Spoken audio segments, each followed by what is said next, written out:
이제 오늘 마지막입니다. 3차 전도 여행.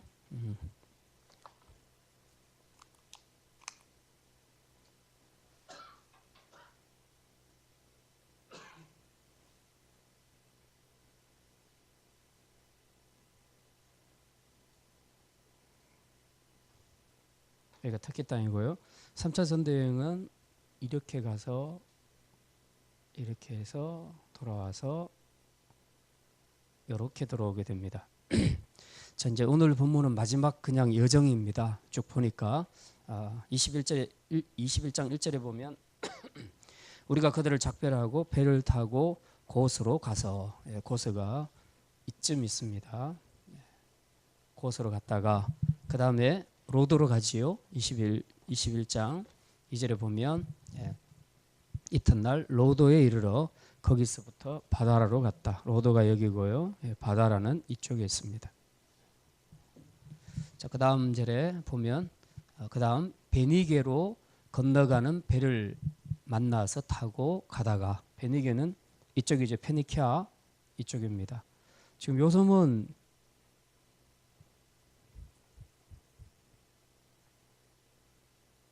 여기에 이제 구브로 섬인데요. 여기서 이렇게 배를 타고 가게 됩니다. 여기가 갈릴리 바다고 사해고 예루살렘이 여기 있습니다.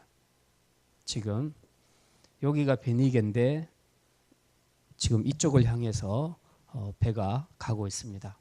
자, 그 다음에 3절에 구브로를 바라보고 이를 왼편에 두고 수리아로 항해하여 두로에 상륙하니, 베니게는 이쪽이고요. 이쪽 지역이고 여기가 두로인데요. 이 배를 타고 이쪽으로 올 때에 왼쪽에 구브로 섬, 사이프러스 섬이 있습니다. 키프러스 섬이 있습니다. 이쪽을 바라보고 왼쪽에 두고 두로로 들어갔다. 그렇게 기록합니다. 자, 그 다음 보면 두로에 상륙해서는 이제 그의 거기에서 배의 짐을 풀려 함이러라. 자, 그러면 일단 여기 이 땅까지 들어왔습니다. 자, 그 다음 4절부터 보겠습니다. 3절 끝에 보면 두로에서 상륙해서 뭐하냐 하면 배의 짐을 풀려 함이로다. 배의 짐을 풀고 4절에 보니까 거기서부터 제자들을 찾아다녔다고 얘기합니다. 약 한 일주일 동안 이 두로에서 머물게 됩니다. 제자들을 찾았다. 두로 땅에는 원래 복음을 전한 곳이 아닌데 여기에 제자들을 찾았다는 얘기는 그리스도인들이 좀 일부가 있다는 뜻입니다. 어떻게 여기서 그리스도인들이 형성됐을까? 아마도 스데반 순교 때 많은 사람들이 이제 피해서 피신을 했죠. 여러 지역으로 많이 흩어졌는데 그 중에 두로 지역으로 간 사람들도 있었다는 겁니다. 일단 살아야 되니까 이제 피신을 한 겁니다. 여러 지역으로 갔는데 그 중에 두로로 간 사람들이 있었다. 그래서 그 사람들이 자기들끼리 모여서 공동체를 형성해서 믿음의 생활을 했다는 겁니다. 그러니까 숫자가 많지 않으니까 찾아내기가 힘들죠. 사도 바울이 일주일 동안 여기 머물면서 이제 거기서 예수 믿는 사람이 어디 있는가를 찾아냈습니다. 약 한 일주일 동안 머물렀다는 거 보니까 이제 우리가 지난주에 우리가 저기서 에베소에서 밀레도로 갔다가 거기서 사도 바울이 좀 지체하지 않으려고 굉장히 많이 서둘렀죠. 오순절에 도착하려고 굉장히 많이 서둘렀다 그랬습니다. 그런데 여기 보면 무려 일주일씩이나 두로에 머물게 됩니다. 굉장히 서둘러서 빨리 왔다는 얘기입니다. 그래서 오히려 시간이 좀 남게 됐습니다. 여기서 일주일 동안 머물면서 이제 제자들을 찾아서 그들과 교제했습니다. 그리고 그 제자들이 4절에 보면 그 제자들이 성령의 감동으로 바울들어 예루살렘에 들어가지 말라 하더라. 그러니까 어떻게 하나님께서 가르쳐 주셨는지 몰라도 두로 안에 있는 그리스도인들 중에서 사도 바울이 예루살렘에 들어가면 잡힐 것이라는 것을 알았습니다. 미리 계시를 받았다는 거죠. 5절에 이 여러 날을 지난 후 우리가 떠나갈 새 그들이 다 그 처자와 함께 성문 밖까지 전송하거늘 우리가 바닷가에서 무릎을 꿇어 기도하고. 지금 이 두로에 있는 제자들과 이별하는 이 모습이 우리 20장 38절에 보면 밀레도에서 그 에베소 장로들하고 헤어질 때 그때도 똑같잖아요. 같이 이제 껴안고 무릎을 꿇고 서로 기도하고 그렇게 마쳤죠. 이제 그런 모습들과 흡사합니다. 이렇게 짧은 기간 동안에도 이렇게 여기 보면 처자들이 다 나와서 전송할 정도로 굉장히 서로 영적인 교류가 긴밀하게 이루어졌다 하는 것을 알 수 있습니다.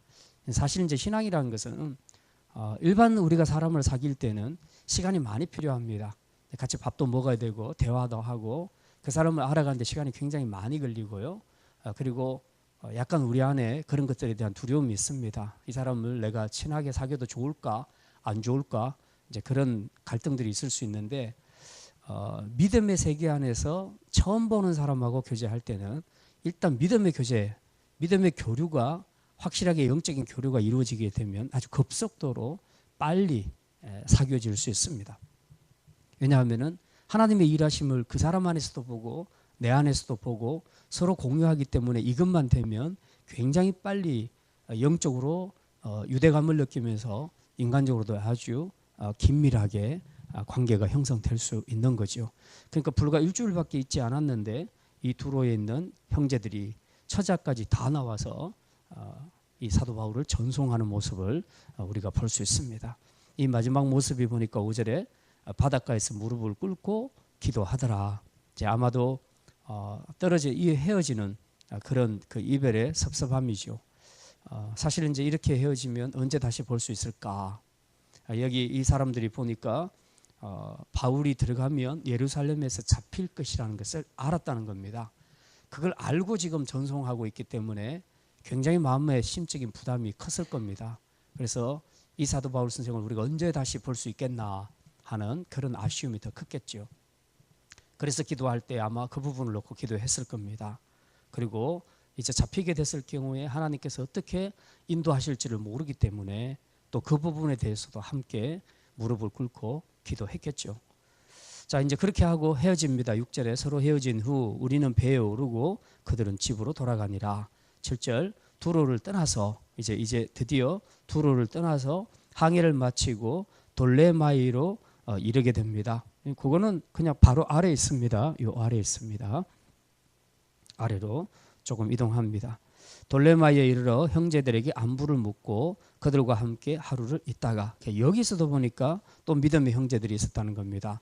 그러니까 지금 스데반 사건 이후로 굉장히 많은 믿음의 사람들이 흩어졌는데 각 지역마다 하나님께서 크든 작든 공동체가 형성되도록 하셨다는 거죠.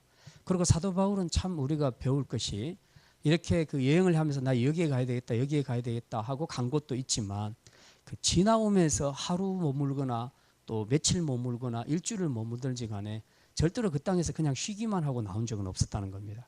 항상 그 지역에 가면 믿음의 공동체를 찾았다는 거죠.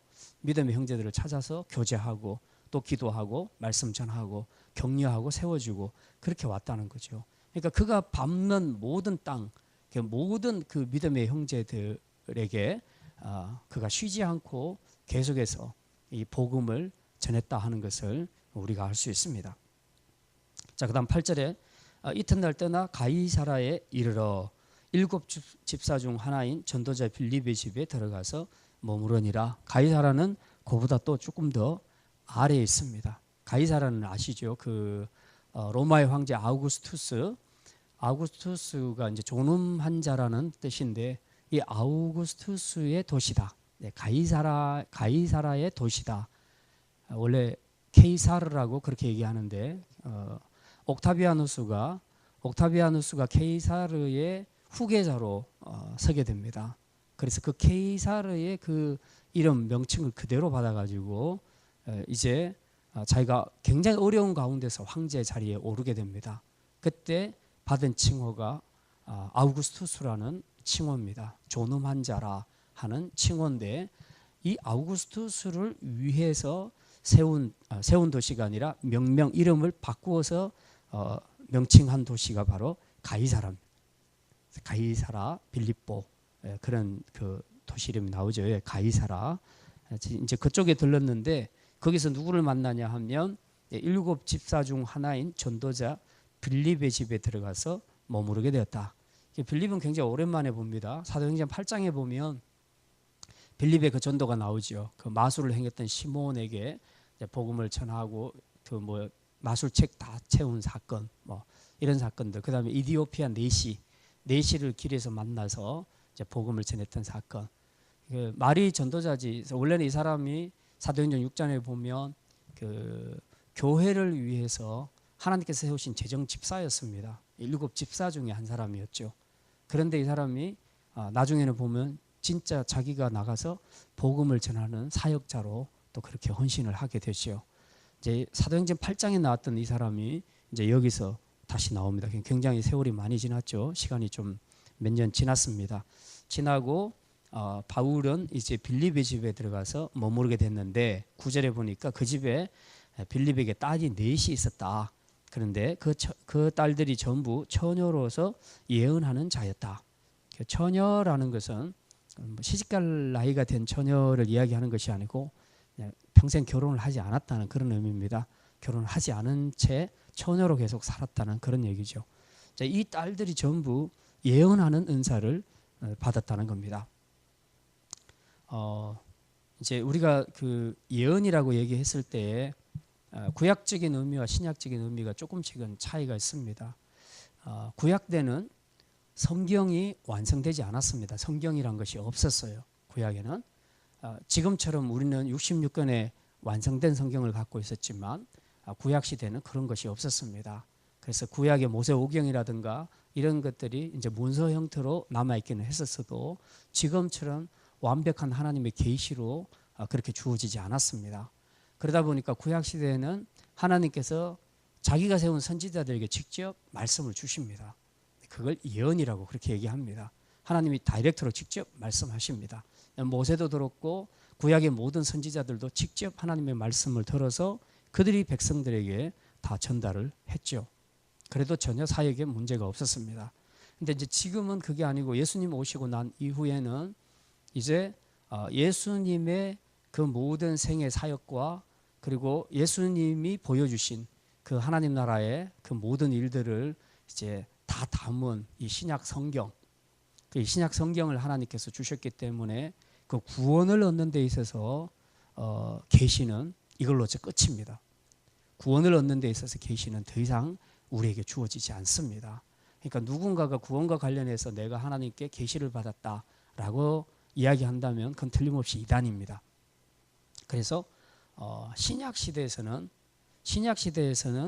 이런 예언의 의미가 확실하게 구원을 말하고 하나님의 일하심을 공적으로 이야기하는 일에 있어서는 신약 시대는 그렇게 말씀하시지는 않는다는 겁니다.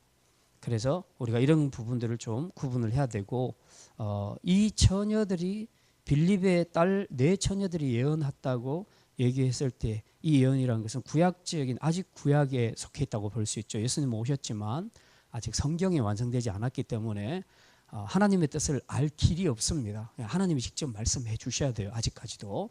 그리고 우리가 사도행전을 쭉 봤지만 사도 바울도 직접 하나님이 인도하시잖아요. 성령께서 말씀을 하시거든요. 그러니까 말씀을 들어야 되는 시기입니다. 이제 이 성경이 완성된 이후는 이제 확실하게 하나님의 인도하심이 달라지게 되죠. 그래서 우리가 이런 부분들을 신약적인 의미와 구약적인 의미들을 좀 구분해서 이해하는 것이 좋습니다. 10절에 보면 여러 날 머물러 있더니 아가보라 한 선지자가 유대로부터 내려와 우리에게 와서 바울의 띠를 가져다가 자기 수족을 잡아매고 말하기를 성령이 말씀하시되 예루살렘에서 유대인들이 이같이 이 띠 임자를 결박하여 이방인의 손에 넘겨주리라 하거늘. 여기 보니까 또 한 사람의 예언자가 나오지요. 아가보라는 사람입니다. 이 아가보라는 사람도 역시 마찬가지예요. 구약적인 의미의 선지자로 봐야 합니다. 하나님께서 아가보에게 말씀을 주십니다. 어떤 말씀을 주시냐 하면 이제 이 사람이 와서 바울의 띠를 가져다가 자기 수족을 잡아맸다는 거죠. 그러니까 손가발을 맸습니다. 그러니까 손가발이 맸다는 얘기는 지금 죄수가 됐다는 뜻입니다. 그러면서 그가 말합니다. 성령이 말씀하셨는데 예루살렘에서 유대인들이 이 띠 임자를 결박한다. 이 띠 임자는 누굽니까? 바울이죠. 지금 바울의 띠를 가져다가 했으니까 바울을 결박해서 이방인의 손에 넘겨주리라. 그렇게 말씀합니다. 실제로 사도 바울은 예루살렘에 들어가서 유대인들에 의해서 아주 엄청난 공경을 겪다가 결국은 나중에 천부장에게 넘겨지게 되고 거기서 로마로 압송되어 가게 됩니다. 그러니까 실제로 이 아가보 예언이 그대로 맞아 떨어지게 된 거죠. 이제 수족을 잡아매고 그 하나님이 주신 말씀을 말했다라고 예언했을 때 이제 우리는 이런 것들을 구약에서도 예전에 제가 이사야 선지자 얘기도 했었고 했는데요. 이런 것들을 행동 예언이라고 합니다. 그래서 선지자들은 말로만 하나님의 말씀을 대언하는 것이 아니라 때로는 액션을 통해서 말씀하십니다. 퍼포먼스를 한다는 겁니다. 그래서 이 사도 바울 같은 경우는 수족을 손과 발을 다 끈으로 묶어서 이런 모양으로 사도 바울이 잡혀갈 거다 하는 메시지를 하나님께 받았다는 겁니다. 그래서 그 메시지를 지금 전해주지요. 자, 그렇게 했더니 12절 우리가 그 말을 듣고, 우리라는 것은 누굽니까? 지금 이 사도행전을 쓴 사람이 누구예요? 누가죠. 예, 누가와 지금 그 함께 있는 일행을 말합니다. 사도 바울과 함께 있는 일행입니다. 우리가 그 말을 듣고 그 아가보 예언을 듣고 그곳 사람들과 더불어 바울에게 예루살렘으로 올라가지 말라고 권했다는 겁니다. 그죠? 우리가 이런 성령의 말씀을 들었다, 예언을 받았다 했을 때 이게 참 해석하는 것이 굉장히 중요합니다. 그러니까 사도 바울이 이렇게 잡혀갈 거다는 것을 보여주셨으니까 이 말은 사도 바울에게 예루살렘에 가라는 말입니까? 가지 말라는 얘기입니까?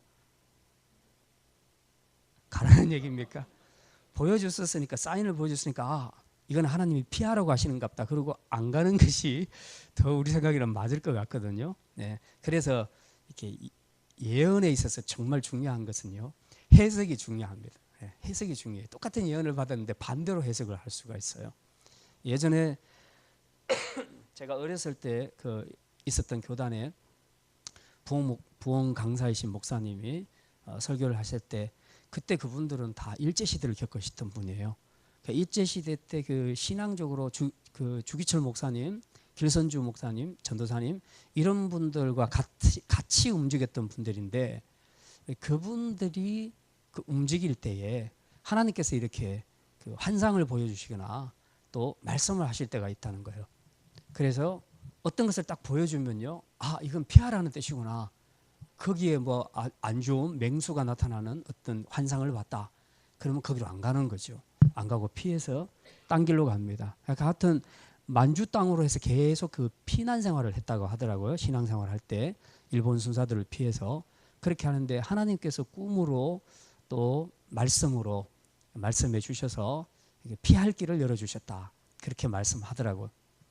근데 이거 오늘 여기 본문에 보면요, 이 아가보를 통해서 보여준 메시지는 정말 안 좋은 거잖아요. 사도 바울이 체포될 거라는 건데 이걸 보여주셨으니까 예루살렘에 안 가는 것이 맞다라는 생각이 충분히 들 수 있죠. 그래서 제자들은 말리잖아요. 예루살렘으로 가지 마십시오 하고 말립니다. 예. 그랬더니 13절에 바울은 어떻게 대답합니까? 여러분이 어찌하여 울어 내 마음을 상하게 하느냐. 이 사람들은 지금 울면서 가지 말라는 거죠. 가면 체포된다고. 당신이 할 일이 많다. 그런데 체포되면 되겠냐. 그러면서 막 울면서 가지 말라고 합니다. 그랬더니 사도 바울이 여러분이 왜 울어서 내 마음을 상하게 하느냐. 그러면서 오히려 자기의 신앙을 아주 떳떳하게 고백을 합니다. 나는 주 예수의 이름을 위하여 결박당할 뿐 아니라 예루살렘에서 죽을 것도 각오하였노라. 그렇게 말하죠. 그러니까 이제 이게 참 말리는 사람 입장에서는 굉장히 좀 안타깝죠. 자기는 끝까지 가겠다. 그리고 나는 예수 이름을 위해서 결박당할 거 난 각오하고 있다. 그리고 심지어는 죽을 것도 난 각오하고 있다. 라고 아주 의연하게 자기의 믿음을 고백을 합니다.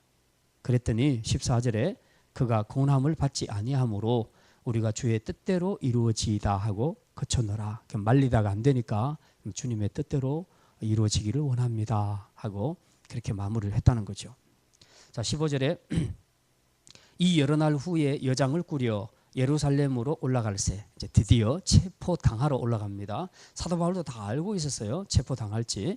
16절 가이사라의 몇 제자가 함께 가며 한 오랜 제자 구브로 사람 나손을 데리고 가니 이는 우리가 그의 집에 머물려 함이라. 가이사라의 몇 제자가 함께 동반한 이유는 어차피 체포될 건데 뭐 여러 사람이 갈 필요가 있겠냐. 혼자 가서 혼자 체포당하면 좋지. 그런데 그게 아니고 지금 사도 바울은 예루살렘으로 꼭 가야 될 이유가 있지요. 뭡니까? 일단 첫 번째가 헌금을 전해야 돼요. 지금 그 아가야 지방, 마케도니아 지방 저쪽에서 지금 헌금을 받은 것이 있습니다. 이게 보니까 학자들의 이야기를 보니까 이 액수가 상당했던 것 같아요.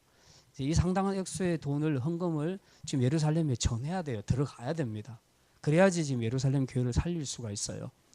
들어가야 되고, 두 번째로는 당시 이 예루살렘 교회 안에 그 두 부류의 교인들이 있었는데, 하나는 유대교 계통이고 유대인 계통, 하나는 이방인들입니다. 그 이방인들과 유대인들이 함께 모여서 신앙생활을 하고 있는데, 이 안에서 어쩐 일인지 서로 하나가 안 되는 일들이 있었습니다.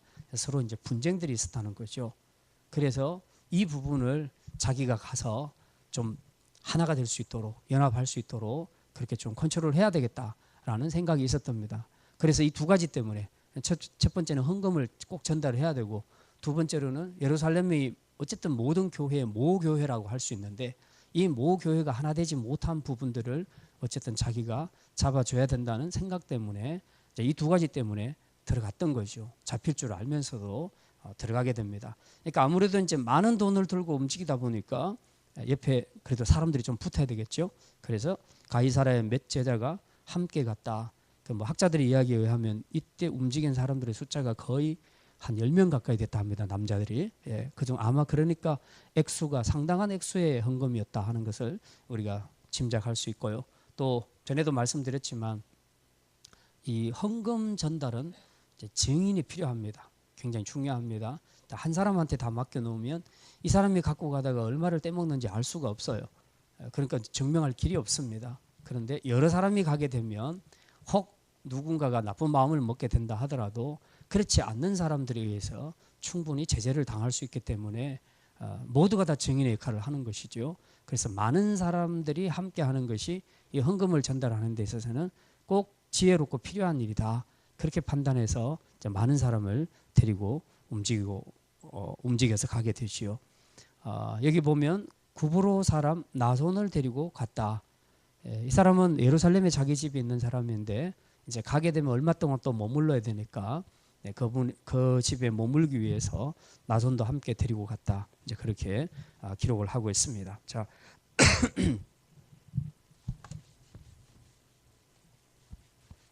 자, 오늘 말씀은 주제는 이제 간단합니다.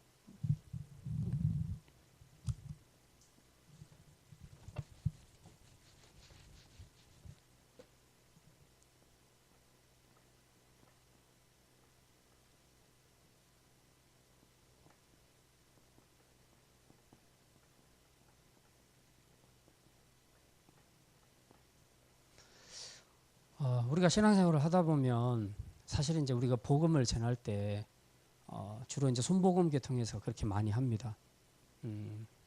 예수 믿으면 복 받습니다. 그래서 무슨 뭐 4중 축복, 5중 축복, 그래서 그런 용어들도 막 있어요. 순복음 교회 가면 예수 믿고 현실에 살아가는 삶에서 우리가 받게 되는 축복, 물질의 축복, 건강의 축복, 뭐 이런 자녀 축복, 사업의 축복, 뭐 이런 여러 가지를 많이 이야기합니다. 이제 그렇게 해서 사실 순복음 교회가 외적으로 성장하게 된 그 이유 여러 가지 요인이 있는데 그 강력한 것 중에 하나가 바로 그겁니다.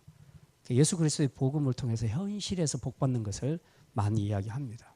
그러니까 사람들은 기본적으로 복 받기를 원하는 마음들이 다 있습니다. 그래서 잘 살고 내 자녀들이 잘 되고 건강하고 뭐 이런 것들을 그 원하는 마음들이 다 있기 때문에 이런 것들을 이야기하게 되면 반응할 수밖에 없습니다. 그런데 다른 것도 아니고 예수님 믿어서 십자가로 내가 구원받고 구원받는 것으로 천국 가는 것으로 끝나는 것이 아니라 이 땅에서도 내가 세상 사람들 못지않게 아주 많은 것들을 풍성하게 누리며 살 수 있다라고 얘기했을 때 이건 굉장한 거죠. 엄청난 메리트입니다. 그래서 복음을 전하는데 순복음 교회를 많은 사람들이 선택하는 이유 중에 하나가 바로 그거예요. 다른 요소도 있지만 이게 굉장히 큽니다. 이 축복을 바라보면서 신앙생활을 하는 거죠. 자, 이제 이렇게 하다 보니까 무슨 문제가 생기냐 하면 그 목적으로 예수를 믿었는데 별로 삶이 안 바뀌더라.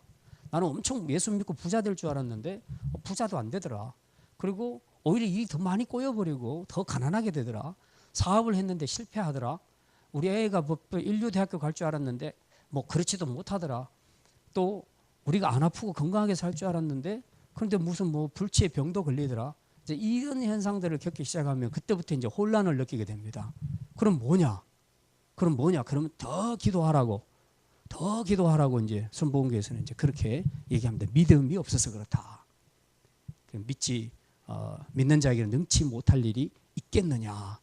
기도원에 가면 그런 걸로 다 적어놓잖아요. 예. 그렇게 하다 보니까 순복음의 원래 그 퓨어 가스펠 그 순복음에서 강조하는 것은 고난은 없고 전부 복 받는 것만 들어가 있습니다. 그러니 이건 누가 봐도 너무 좋은 거예요. 근데 사실 오늘 우리가 이 사도행전을 쭉 읽어보면요, 사도 바울의 발자취만 봐도 이게 잘 먹고 잘 살고 그러지 않았잖아요. 지금 이 모든 사역에서 계속해서 유대인들이 따라다니면서 괴롭히고 감옥에도 들어가고 매도 맞고 엄청나게 모함도 당하고 그러잖아요. 우리 신앙에서는 하나님 앞에서 이 복음을 통해서 받는 축복도 있습니다. 분명히 축복도 있고, 그리고 우리가 받게 될 십자가도 있습니다. 고난도 있습니다. 이 축복이라고 했을 때 첫 번째는 뭐냐 하면 우리 영혼의 축복입니다. 영생입니다. 죽은 자가 살아났다는 거죠. 영적으로 예수 그리스도의 생명을 얻어서 살게 됐다는 겁니다. 이게 진짜 축복이라는 겁니다. 하나님과의 관계가 없었는데, 끊어졌었는데, 그래서 우리가 죽게 됐는데 그 하나님과 관계가 회복되는 거, 이게 진짜 축복이라는 거죠. 그다음 나머지 우리가 누리는 거, 건강의 축복, 재물, 자녀, 뭐 이런 축복들은 하나님이 주시는 대로 받는 겁니다. 우리가. 그리고 우리가 필요하면 하나님께 또 구하기도 하고 주시기도 하십니다. 그러나 이걸 뒤집어서 이거 놔두고 이 생에서 현실에서 우리 그 현세적인 축복을 강조해서 복음이 이것인 것처럼 그렇게 얘기하면 문제라는 겁니다. 그럼 고난은 뭐냐 하는 거죠. 그래서 복음에는 이 두 가지 측면이 항상 같이 있다는 것을 생각해야 됩니다. 동전의 양면처럼 하나는 예수 믿음으로 오는 축복이 있고 하나는 예수 믿음으로 따라오는 고난이 있다는 겁니다. 그러니까 영광의 면류관을 쓰기 위해서는 반드시 이 고난의 십자가도 져야 한다. 그러니까 no cross, no crown. 십자가 없이는, 고난 없이는 영광 없다 하는 것이 기독교의 진짜 진리라는 거죠. 근데 요 반쪽만 가지고 지금 자꾸 축복만 가지고 얘기하게 되면 신앙에 엄청난 오류가 생기게 됩니다. 자, 이제 우리가 이 사도 바울의 이 여정을 통해서 오늘 특별히 이 고난에 임하는 사도 바울의 그 태도를 통해서 이제 우리가 좀 생각해야 될 중요한 것이 있습니다. 이 고난을 받을 때에 항상 우리 머릿속에 생각하는 것은 하나님의 함께 하심,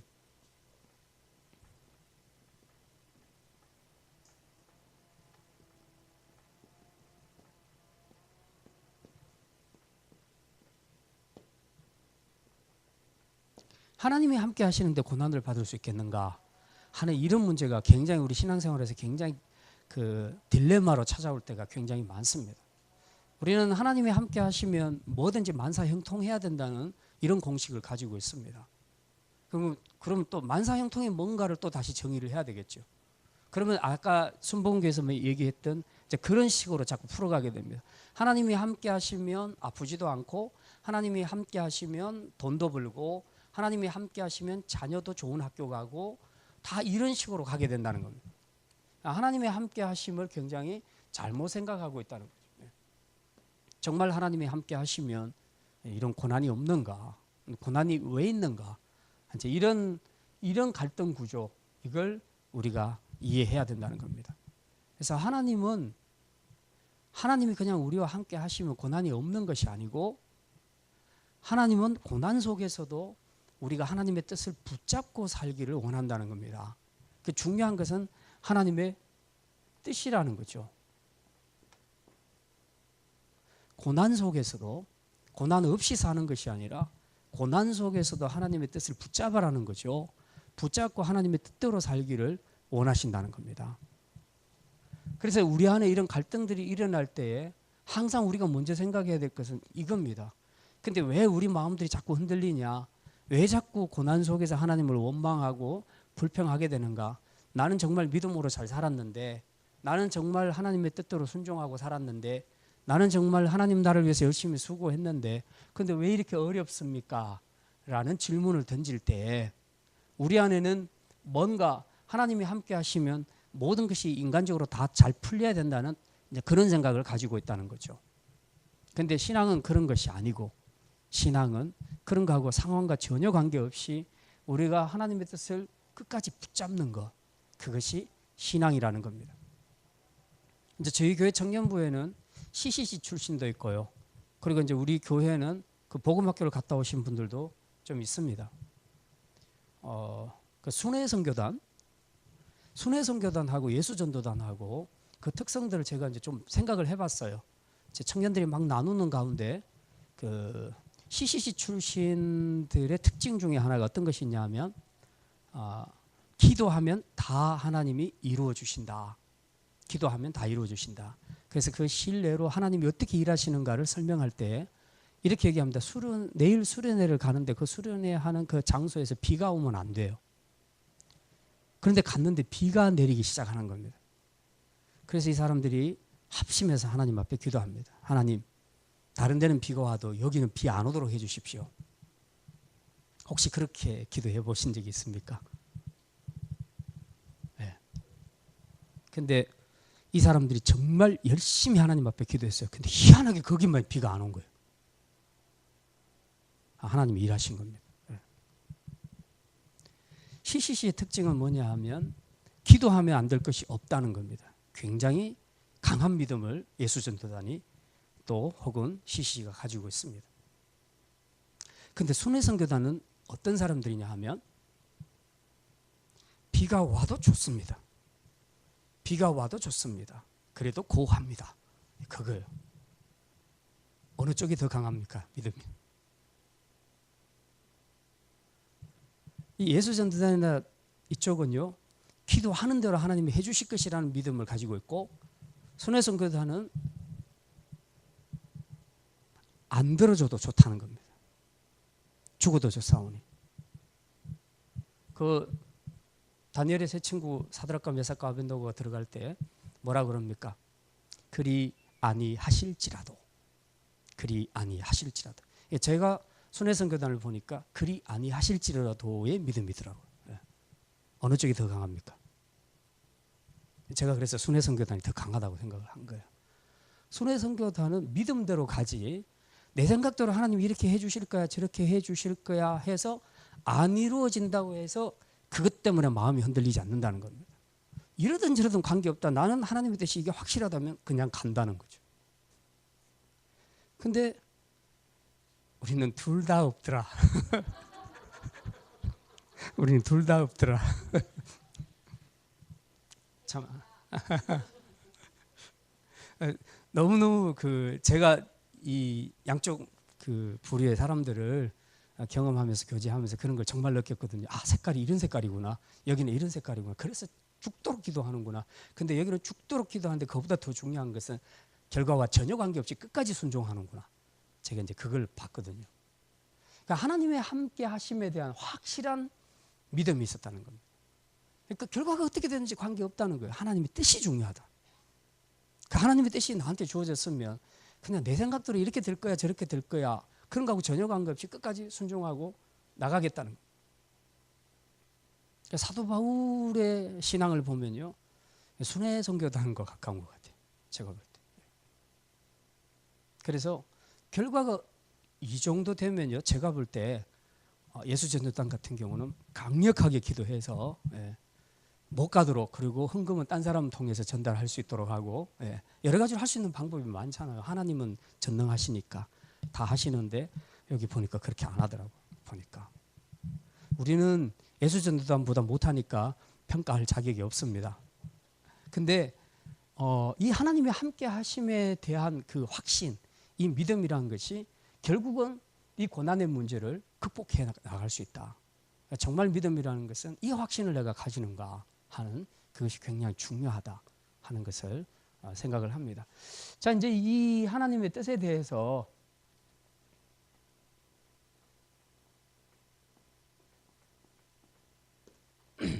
하나님의 뜻에 대해서 우리가 조금 더 생각을 해봐야 되는데, 오늘 여기 보니까 이 사도 바울이 가려고 할 때 이 사람들이 붙잡잖아요. 가지 말라고. 당신 올라가면 틀림없이 체포될 거니까 가지 마십시오. 막 울고 불고 막 그러지요.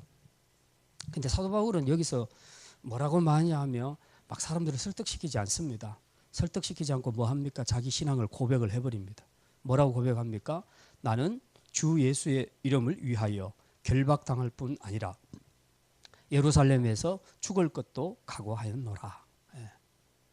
예. 사도 바울은 지금 하나님의 이름을 위하여, 주 예수님의 이름을 위하여, 그 이름을 위하여 이미 자기는 고난도 받고 그리고 죽음까지도 각오한다. 그렇게 말하고 있습니다. 하나님의 뜻이라면 나는 이런 거 다 당할 각오가 돼 있다. 이제 그렇게 말합니다. 지금 이 모습은 마치 이 구조가요. 제가 읽어보니까 예수님이 십자가에 돌아가시기 전에 예루살렘으로 들어갈 때 제자들이 말리잖아요. 말리는 부분이 있죠. 똑같아요. 패턴이 비슷한 것 같아요. 그때 나 이제 며칠 지나지 않으면 십자가에 고난받고 사흘 만에 다시 살아나리라. 그러니까 베드로가 뭐라 합니까? 주여 그러지 마십시오. 절대 그럴 수 없나이다. 어디로 가십니까? 주여 코바디스 어디로 가십니까? 그렇게 묻죠. 가지 말라는 거죠. 근데 참 사단아 네 뒤로 물러가라. 예수님께서 그렇게 말씀하시죠. 네가 하나님의 일을 모른다. 하나님의 일을 네가 대적한다. 그러죠. 자, 인간적으로 봤을 때 베드로는 굉장히 인간적이잖아요. 자기 스승이 잡힌다니까 안 잡혔으면 좋겠죠. 당연히. 오늘 본문에 이 제자들도 똑같잖아요. 지금 분명히 수족이 결박돼서 잡힐 것을 하나님이 보여주셨기 때문에 이게 인간적으로 정말 우리 선생은 잡히면 안 된다 하는 그런 생각을 가지고 있는 것이죠. 그래서 가지 말라고 막 눈물을 흘리면서 울면서 막고 있지 않습니까? 이 구조들이 패턴들이 똑같아요. 근데 예수님은 의연하게 그 길을 걸어갔죠. 사도 바울도 의연하게 그 길을 걸어갑니다. 무슨 힘일까? 예. 이 하나님의 뜻. 예수님이 겟세마네 동산에서 기도하실 때 그게 확실하게 나타나죠. 인간적으로 어떻습니까? 예수님도 두려웠습니다. 그래서 할 수만 있으면 이 고난의 잔을 마시지 않게 해주십시오. 그렇게 기도하지만 마지막에는 어떻게 결단 내립니까? 그러나 내 뜻대로 마시고 아버지의 뜻대로 하십시오. 그렇게 하는 거죠. 아버지의 뜻대로 하라는 겁니다. 뜻대로. 지금 이 하나님의 뜻과 고난 사이에서 이 갈등이 어디서 생기냐 하면 인간적인 정입니다. 인간적 정. 베드로도 그렇고 여기 이 사람들도 그렇고 다 인간적으로 그런 거죠. 그러니까 저도 사실은 신학교를 올 때 너무 급작스럽게 막 제가 아주 어릴 때부터 목사가 되겠다고 생각하고 막 꿈을 키우고 비전을 갖고 기도해서 제가 목사가 신학교로 간 게 아니에요. 거의 한 몇 달 만에 바뀌어진 거예요. 대학교 졸업할 무렵에 제가 바뀌었습니다. 그러니까 아무도 생각지도 않은 그 예상을 깨고 제가 가게 된 거죠. 제가 신학교 갈 때 찬성한 사람이 거의 없었어요. 저희 교회에서도. 저를 잘 아시고 저를 칭찬 많이 해주셨던 분들까지라도 꼭 신학교 가야 되겠냐. 그러니까 제가 지금 생각해 보니까 그때 일꾼들이 되게 필요했어요. 그래서 일꾼들이 가고 나면 교회가 비잖아요. 예. 지금 우리 태룡이 형제가 어디 간다 그러면 조금 걱정이 되죠. 인간적으로 그런 생각이 드는데 아마 좀 그랬던 것 같아요. 지금의 태룡이 형제보다 훨씬 제가 그때 비중이 컸었어요. 그러니까 할 수만 있으면 가지 말라고 막 이말 저말 집사님들이 다 이제 저 만나자 그래가지고 밥 사주고 뭐 그러면서 계속 그럽니다. 가지 말라고 뭐 네가 사명의 길이 그것도 사명이지만 장로가 돼서 교회를 잘 섬기는 것도 사명의 길이고 또 돈을 열심히 잘 벌어서 물질적으로 돕는 것도 좋고 그리고 하나님의 교회를 또 네 같은 사람이 해야 되지 않겠냐 그러면서 계속 이제 막 그러는 거예요. 찬성하는 사람이 하나도 없었어요. 딱 한 분 저희 어머님만 찬성을 했어요. 되게 어렵더라고요. 그 나중에 이제 그 제가 이제 파트타임으로 계속해서 하다가 이제 결정적으로 맨 처음으로 전임 부교육자로 들어가게 된 것이 이제 그 대구에 있는 어떤 교회로 들어갔습니다. 예.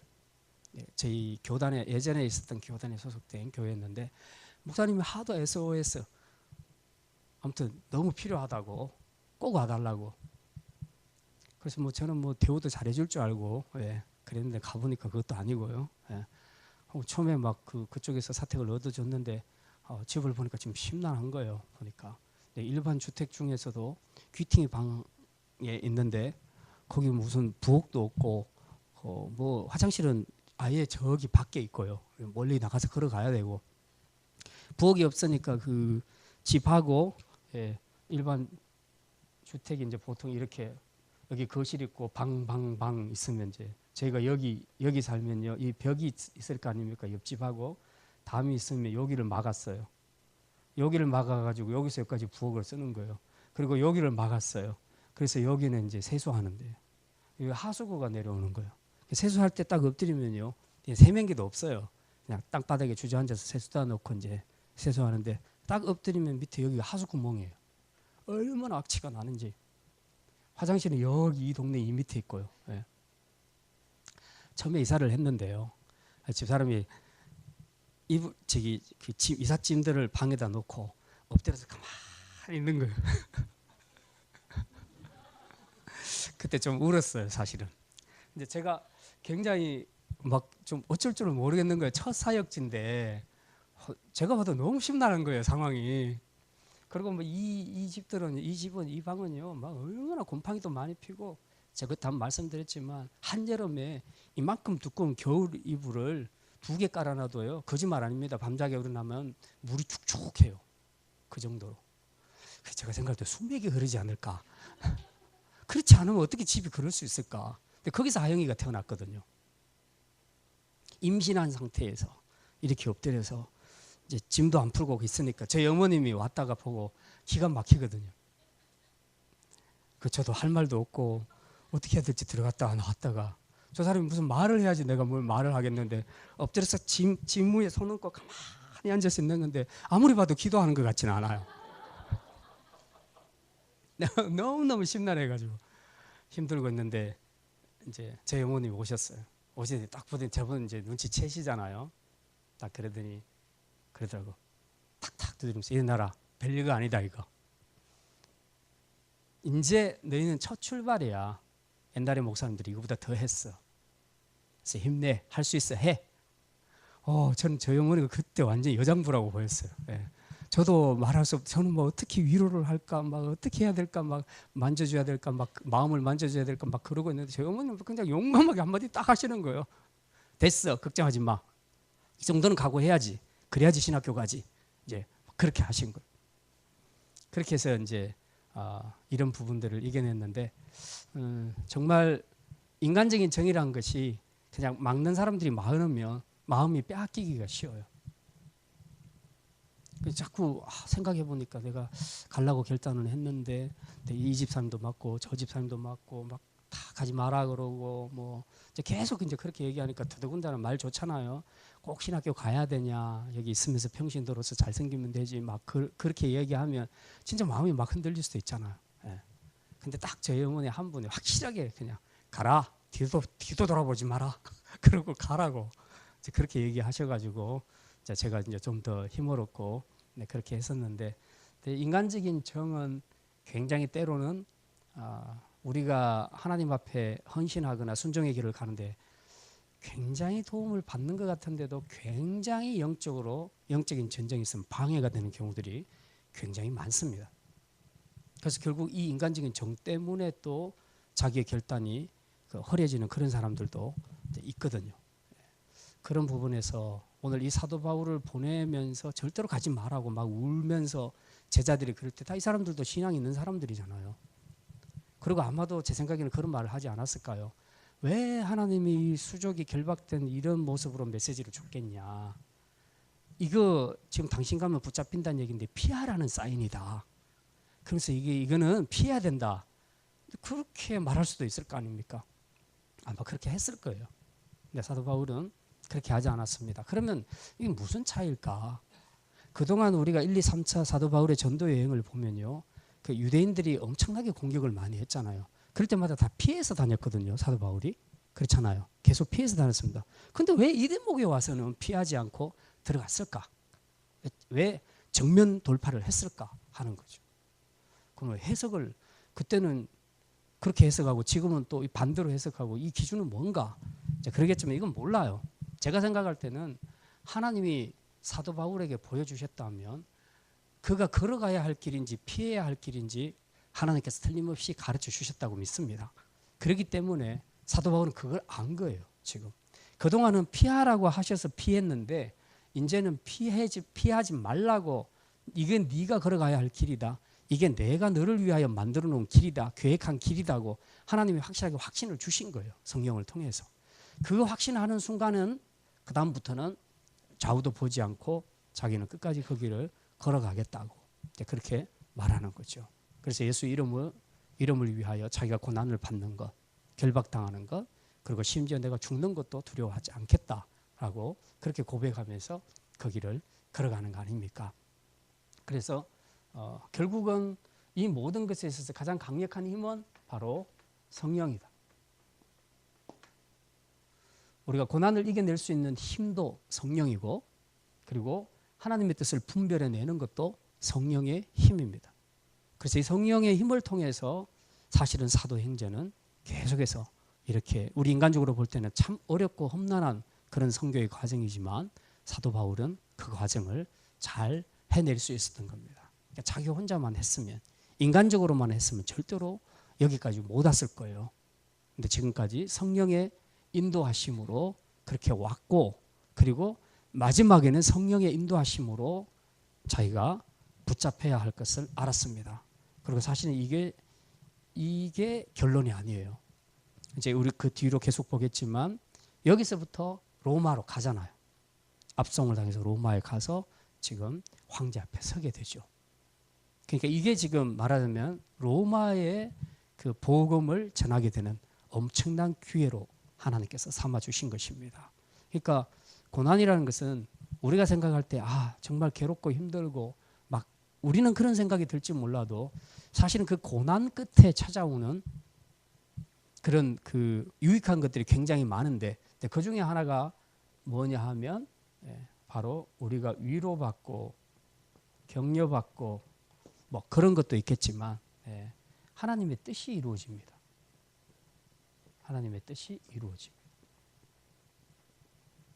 그리고 우리는 그 과정을 통해서 성숙하게 됩니다. 하나님의 일하심을 보게 됩니다.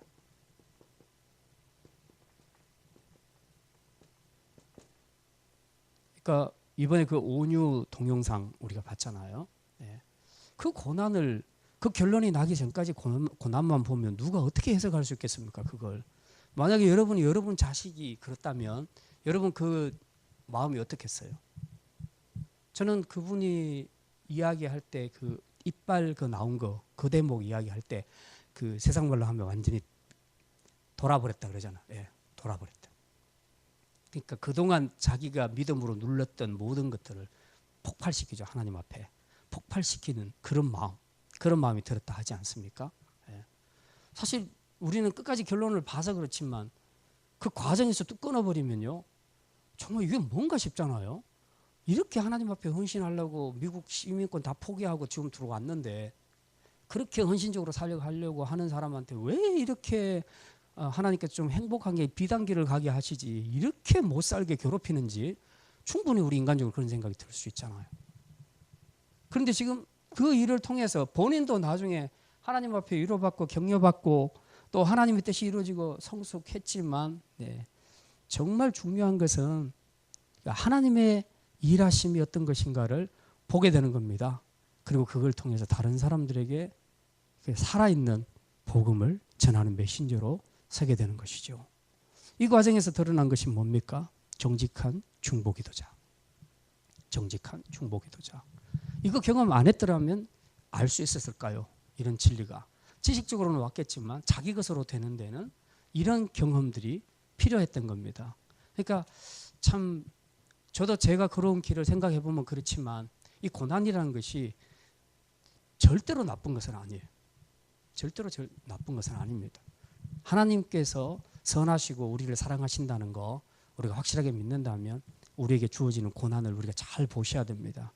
지금 이게 나를 괴롭히려고 하나님이 주신 것인가 아니면 또 다른 뜻이 있는가, 우리가 다 이해를 못해도 그냥 하나님 말씀에 순종하고 그걸 받아들이고 기도하게 되면 이 고난을 통해서 내가 전혀 계획하지 않았던 생각지 않았던 엄청난 일을 하나님이 하시는 겁니다.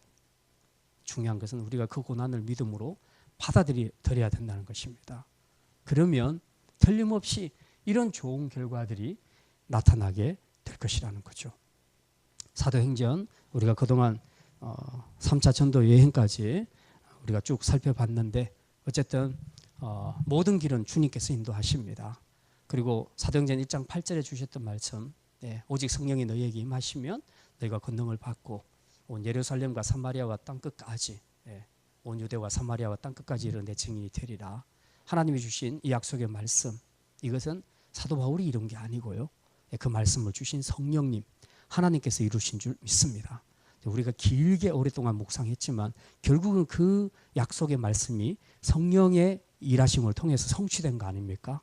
그 과정에서 우리는 고난이 따라올 수 있는데 이 고난들을 하나님의 큰 뜻 앞에, 큰 부르심 앞에, 큰 소명 앞에서 우리가 이 고난을 해석하게 되면 지금은 알 수 없어도 마지막에는 하나님의 뜻이 무엇인가를 명쾌하게 알게 될 것이고, 모든 것이 합력하여 선을 이룬다는 하나님의 말씀의 뜻이 무엇인가를 우리가 깨닫게 될 것입니다. 이런 믿음으로 우리가 날마다 승리하며 살아갈 수 있기를 주님의 이름으로